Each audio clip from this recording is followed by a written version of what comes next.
A hearty welcome to all of you on our YouTube channel CS Ansar. I'm speaking Stella from the CS Ansar. So today we are going to talk about a very interesting topic which is the Indian Accounting Standards 101. For that we have our guest is CA Sada ma'am. So thank you so much ma'am to joining us and also giving you valuable time to again.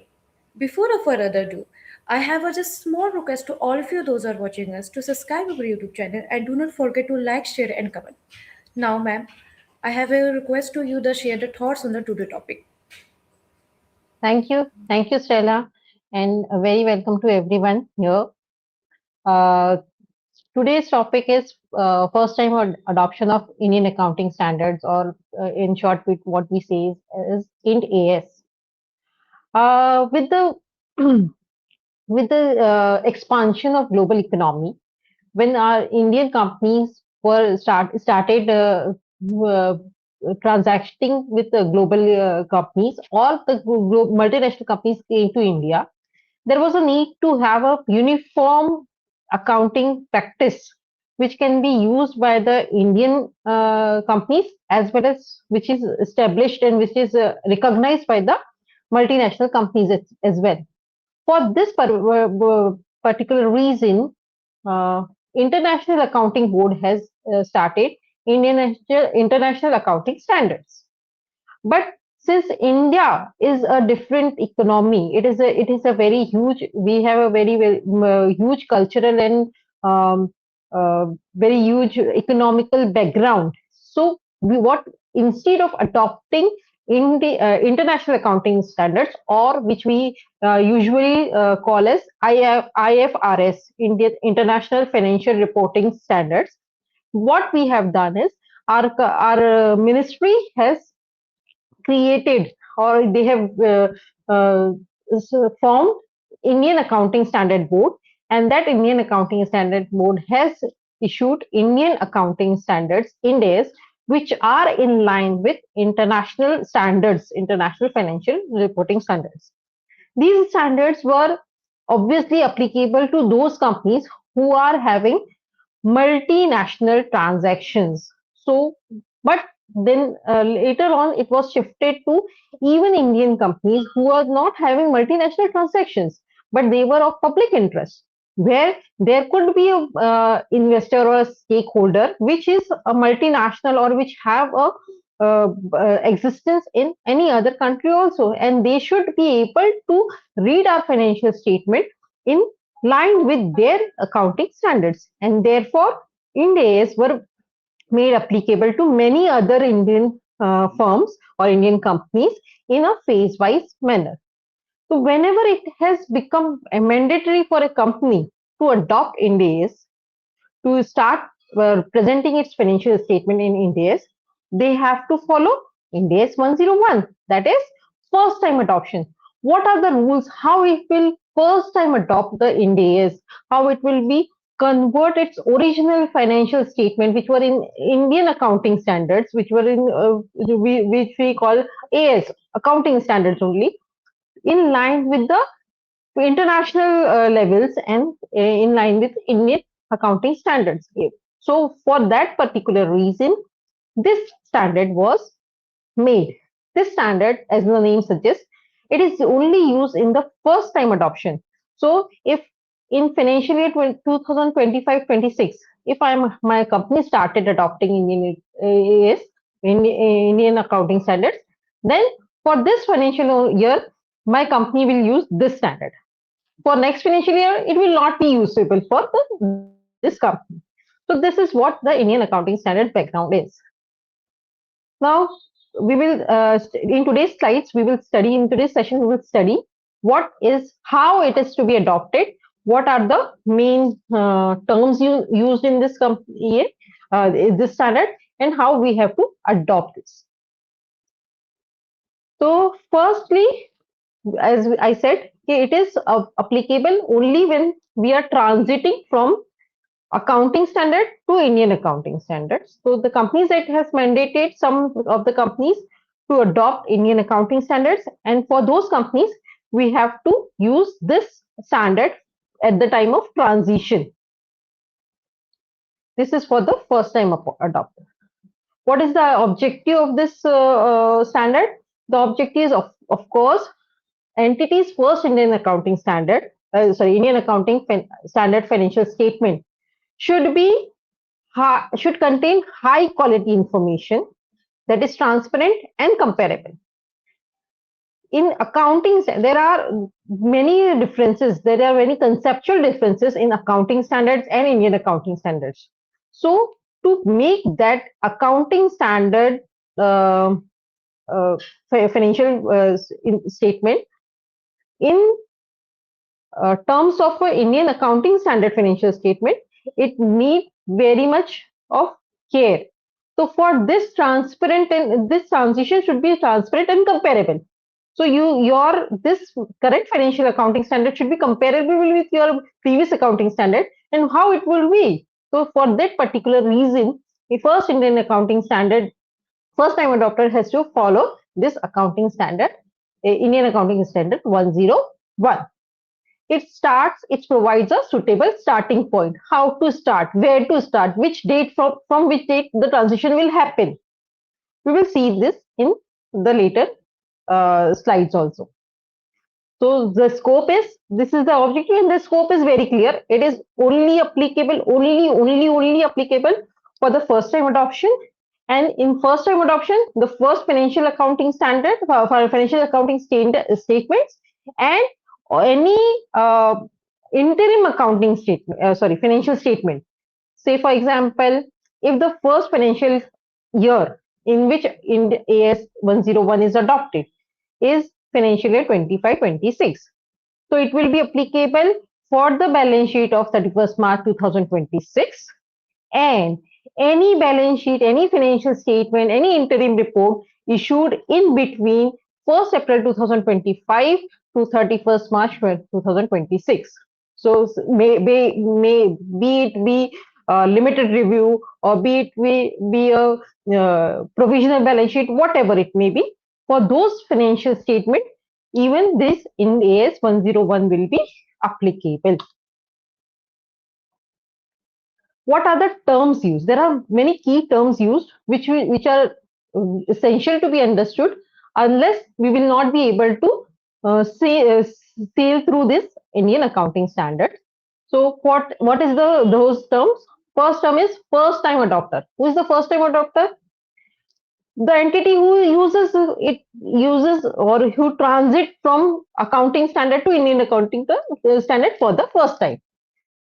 The entity that presents its first India's financial statement is a first time adopter. For the sake of convenience, we will say ABC Private Limited.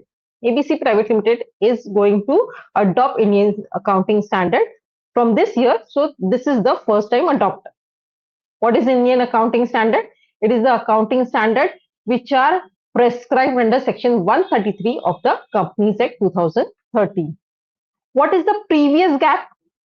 Previous GAAP means what the entity was using before adopting Indian accounting standard. So it may be accounting standard or US GAAP or Indian GAAP, whatever. So for examples are accounting standards, normal accounting standards or Indian GAAP is the standards which were used or the rules, principles used by the company before adopting this Indian accounting standard. What is the deemed cost? There is a concept in Indian accounting standard that you can assign some cost. In accounting standards, in historical, in traditional way, what we do is we always consider historic cost. But in Indian accounting standard, there is a concept or there is a scope of having deemed cost or a revalued cost. So what is that? So a fair value which is surrogated to the original cost. Say for example, a asset in a company is standing at 1 lakh rupees. But while you are doing transition to the Indian accounting standard, your accounting standard, Indian accounting standard permits you to value it at 5 lakh rupees as per the valuation rules of that particular standard. So that 5 lakh rupees will be your deemed cost, not the 1 lakh rupees, which is your historic cost. So how it will work? Of course, that will be considered in that particular standard. Say, for example, Ind AS 106, whereas we deal with lease. So that will be dealt with therein, okay, how to arrive at that cost. But the term is deemed cost is for that particular cost which is assigned in place of the original historic cost. What is fair value? Fair value is a price receivable on sale or of an asset, or which is to be paid on transfer of a liability.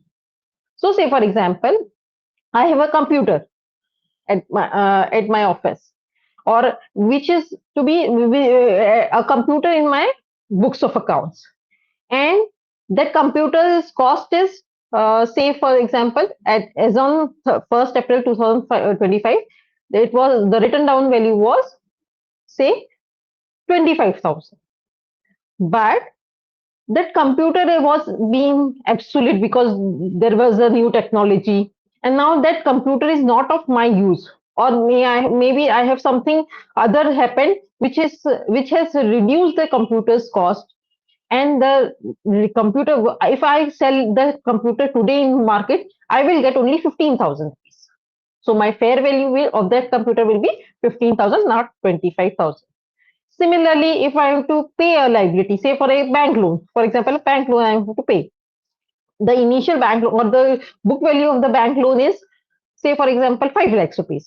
But I have settled it with the banker, and now the lender has actually settled the account on 4 lakh rupees. So the fair value of the loan will be 4 lakh rupees, which is required to be settled that liability. First time in this financial statement, the first year, if we are transiting into financial year 2025-26, so the financial statement for the financial year 2025 and 26 will be the first time India's financial statement. First time India's reporting period will be the latest reporting period, that is 1st April 2025 to 31st March 2026. This will be the entire period will be the first India's reporting period. What is the date of transition? Now, the date of transition is whether it is 1st April 2025, because we are transiting in financial year 25-26. So it should ideally be 1st April 2025. But as you all know, okay, there is a requirement in under Companies Act that we have to give previous year's corresponding figures. So for financial year 25-26, the previous year will be 2024-25. So unless we do a corresponding adjustment to the 1st April, to the financial 24-25, it cannot be compliant with Indian accounting standards and the Companies Act. The Companies Act required previous year figures also. So for that particular reason, the date of transition will not be 1st April 2025 for financial year 25-26. It will be rather 1st April 2024. So when we will present first India's financial statement for 25-26, we have to have a corresponding financial statement in translated in Ind AS for financial year 24-25 as well. So the date of transition will be 1st April 2024. What is on that particular date when we are transiting on 1st April 2024, as per our example, when we are transiting? So on that particular days, what are the balances available in my books? What are the assets? What are the liabilities available in my books? Are translated or represented in accounting standards, my normal accounting standards, or my other Indian GAAP or US GAAP, whatever. But those are not in Ind AS. As I said, there could be different values in Ind AS for a particular asset, and for a particular and in old accounting standards. So it is not possible to have just take those balances into first accounting standard. So for as on transition date, first I have to translate everything in my lying in my books as on that date to be translated into Ind AS reporting framework. And for that, I have to prepare an opening Ind AS balance sheet. So our opening Ind AS balance sheet will be the balance sheet as at the date of transition to the Ind AS, that is as on 1st April 2024. So what we have concluded till now, say for if ABC Private Limited is converging into Ind AS for the financial year 2025-26, it will present its all balance sheet, all financial statement for the financial year 2025-26, as well as it will give a previous year balances or previous year's balance sheet in Ind AS, that is for financial year 2024-25 as well in Ind AS, translated into Ind AS. And for that particular reason, it will prepare a opening balance sheet as on 1st April 2024. How to recognize or how to prepare this first opening balance sheet? So first opening balance sheet should be prepared and presented on date of transition. For that, you have to apply same accounting policies as you have whatever you will adopt in this first and opening balance sheet. You have to adopt select accounting policies, and you have to present it in that opening balance sheet and all balance sheets later on. So, for example, in previous GAAP, you were using written down value method, but while transiting to Ind AS, you adopted uh, straight line method. So you will have to adopt straight line method for your opening balance sheet for financial year 2024-25 and for financial year 2025-26 and all later financial years. The accounting standards or the accounting policies shall comply with each Ind AS at that time. So as on 1st April 2000, as on 31st March 2026, there are whatever Ind AS are in effect or whatever Ind AS are effective, you have to adopt all those. You cannot say I will adopt only 5 of them, I can adopt only 6 of them. No, it's not possible. We have to adopt all the except if there are some specific exception to those uh, uh, uh, those mandates. If there are some exception to the mandates, then it's okay. If there is a option available, so there are some mandatory exceptions and there are some optional exemptions.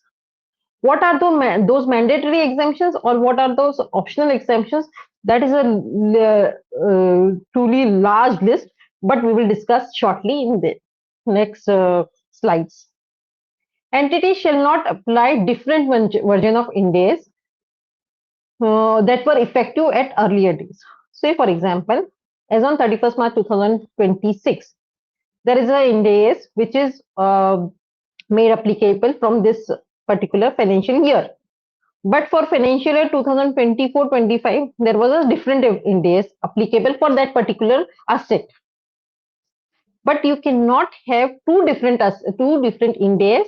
So you cannot say for financial year 24-25 this Ind AS was not there, so I will not adopt it. No, that is not possible. For financial year 24-25 as well, you have to adopt this Ind AS only which is applicable. Example is there.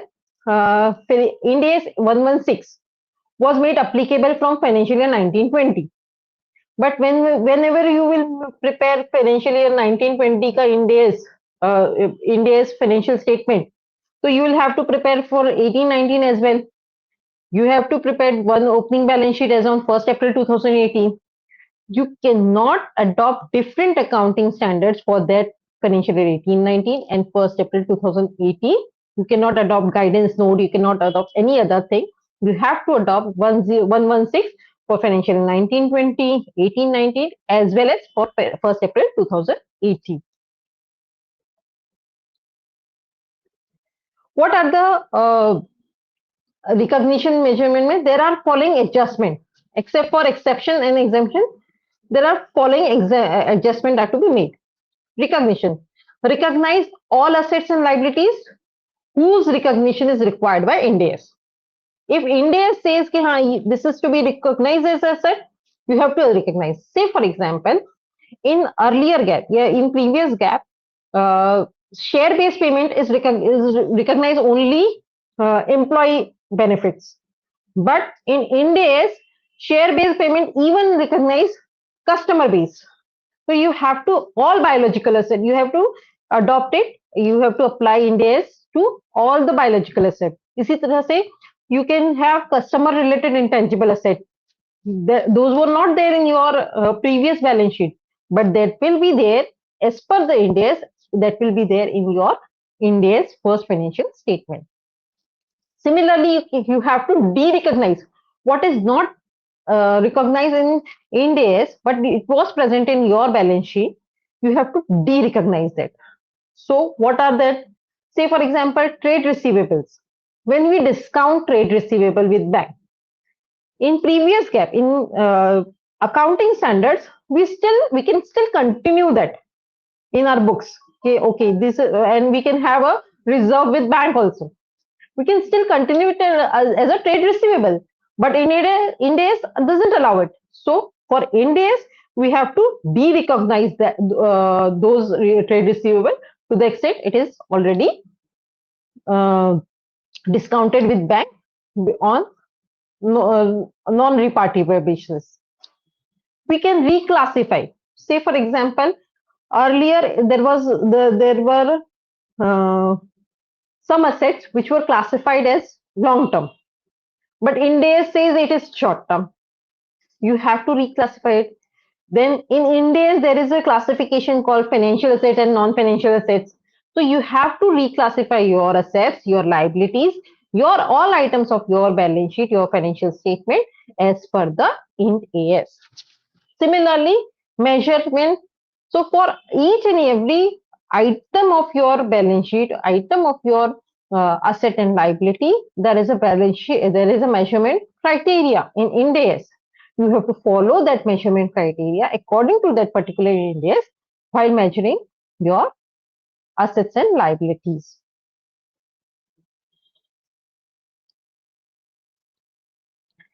Adjustment due to difference in accounting policy. The accounting policy used by entity on the transition date was maybe different, and the accounting policy as on transition date what you are adopting in Ind AS may be different. So how will you whatever adjustment you will do to those account because of those accounting policy change in accounting policy, that is to be that is to be adjusted in your retained earnings.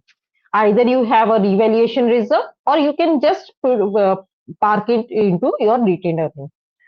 Say for example, in previous GAAP, you have valued a PPE on historical cost, and the written down value is, say, for example, 4.5 crores as on date of transition. Whereas deemed cost or fair value of that land adopted for opening India's balance sheet is 10 crores. So there is a difference of 5.5 crores. This 5.5 crores is to be credited into the statement of changes in equity.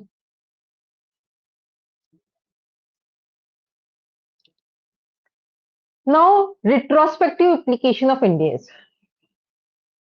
It says that everything will be retrospective. Retrospective means what? As if it was always there in your balance sheet. So that is the reason why you are making your first Ind AS balance sheet on date of transition. So sorry, whatever balances, whatever say for example, you have recognized a new asset in your Ind AS balance sheet. So that will be there by the virtue of this principle, retrospective application principle, that will be deemed to have been there in every your first balance sheet, your previous year financial statement, and your current year financial statement as well.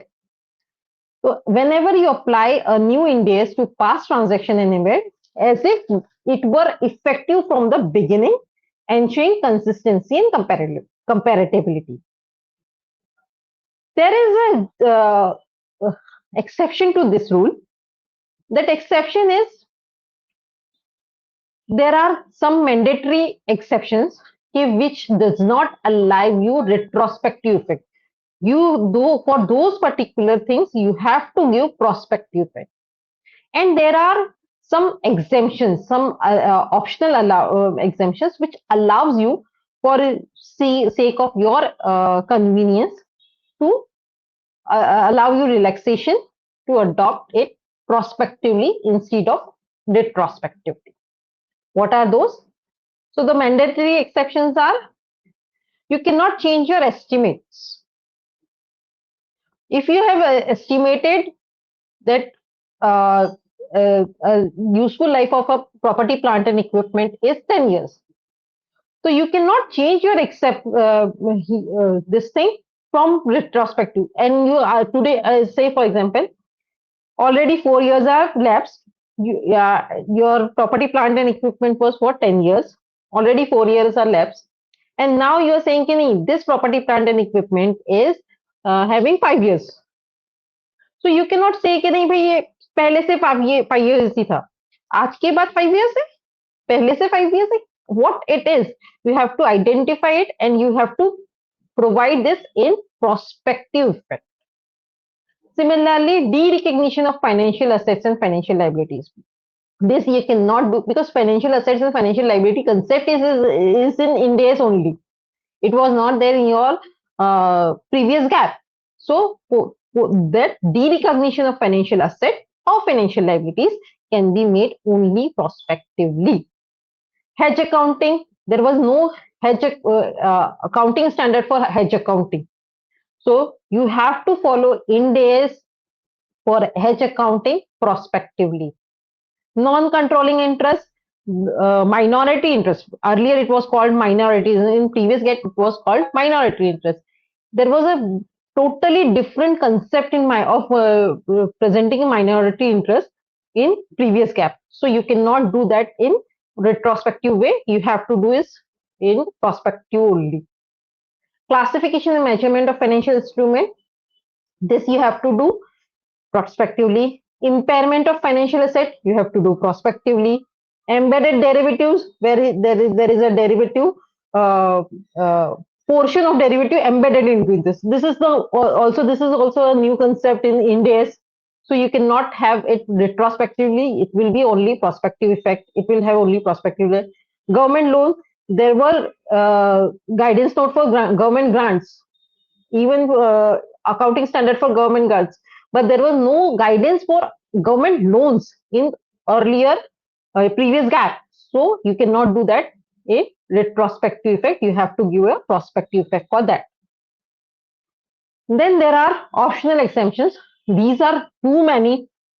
So we will just have some basic idea what is the sorry concept, because these are around 27 to 21, 21 to 25, so some exceptions are allowed in different, and this will be available in respective Ind AS as well.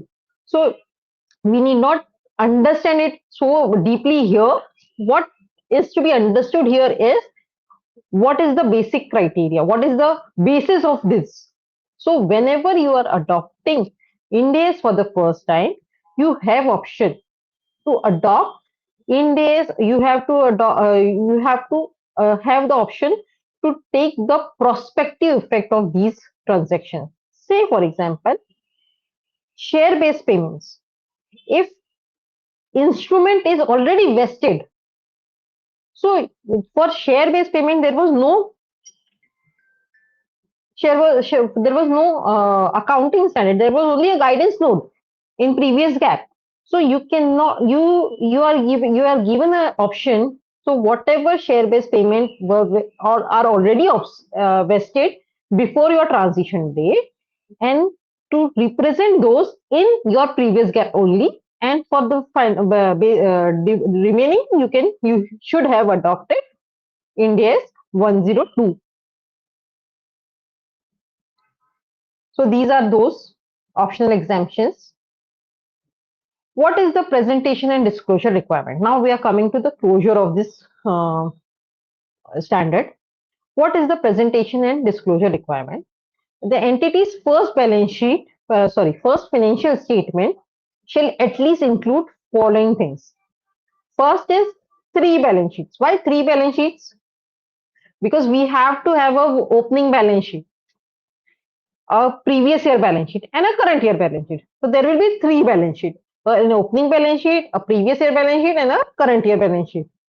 Then, but statement of profit and loss will be only two, because statement of profit and loss do not give you a balances. It doesn't have any balances. It is the for that particular period what have you done, that is to be given. So for statement of profit and loss will be for 2 years only, that is for the current financial year and previous year for the comparison. Statement of cash flow, again cash flow within the year you have to report, so that will be also two, a current period and a previous period, comparative period. Statement of changes in equity, it will again be three, because it has a balance. It is impacting your balance sheet. So it will be for your opening balance sheet as well, for your comparative previous period, and for the current period. And notes to accounts and explanatory statement are generally expected to have three, so that as on opening balance sheet, for opening balance sheet, what are your notes to account, what are notes, what are your accounting policies, what are your judgment, what are your estimates, that is to be understood by the stakeholders. Non-Ind AS comparative information and historical summary. Some companies do give non-Ind AS comparative information. Say for example, a company which is converted into Ind AS in financial year 2025-26. So for financial year 2025-26, 2024-25, and as on 1st April 2024, it has to give the comparatives for in under Ind AS. But it can opt to give previous GAAP comparatives as well, to show just this is the difference because of the transition into Ind AS, because of the translation of the balances into Ind AS, and not because of the company's actual transaction. So that is allowed. But if you give this non-Ind AS historical balance comparison, comparative details, so you have to mention it boldly. Okay, this is non-Ind AS and it is not having any impact on your financial Ind AS financial statement. Then explanation and effect of transition to Ind AS, you have to give that. Okay, what are the exception you have adopted? What are the mandatory effect of the mandatory exception? What are the effect of taking which asset you have, assets or liability you have adopted fair value, and what has is impact on your financial statement? How this impact is presented in your financial statement, where it is parked, where it is uh, being adjusted. Those details you have to give in your notes to accounts. Similarly, you have to give the reconciliation of your equity. So, as in our previous example, we have said 5.5 crore, the balance of revaluation due to revaluation of the asset from 4.5 crore to 10 crore, that is to be adjusted into your equity statement of changes in equity. So that particular thing you have to just not, you cannot just say it is it is deposited there or it is credited there. You have to give the impact of it. You have to disclose the impact of it. Sufficient detail. It should have a sufficient detail for the user to understand what are the impact of your Ind AS financial statement, and what are the impact of the transition. If there were errors in other important points are, if there were error in previous GAAP, when I was transiting to the Ind AS, I noticed there are some reconciliation, some errors in previous GAAP. So how to deal with, and how I have dealt with it, what is the correction made, and what is the impact of those corrections, that is to be given in this first balance sheet, first Ind AS financial statement. Ind AS 8 changes in accounting policy does not apply to this, because whenever you change a if you change a accounting policy while transiting to Ind AS, it is like starting a new, it's a new beginning. So it will not impact your Ind AS 8. It will not be in consideration with your Ind AS 8. It will be in consideration with your Ind AS 101 only. Changes in accounting policy during the period covered by first Ind AS financial statement and all interim financial reports of this period will be as per Ind AS 101 only. First time exemptions, whatever exemptions I have taken, I have to mention those, disclose those, and exemptions once taken or exceptions once taken, we cannot retrospectively, we cannot change it in another next financial year. If we change it in next financial year, if it is permitted and we change it, then it will impact Ind AS 8 changes in accounting policy. But that is not possible by the virtue of this Ind AS 101.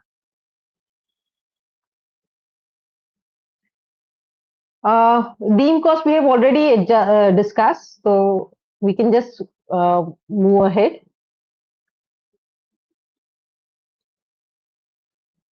What is internal? Now we have discussed, okay, for first Ind AS financial statement, there will be three balance sheets: opening balance sheet, comparative figure balance sheet, and current year balance sheet. Similarly, what is the interim financial reporting period?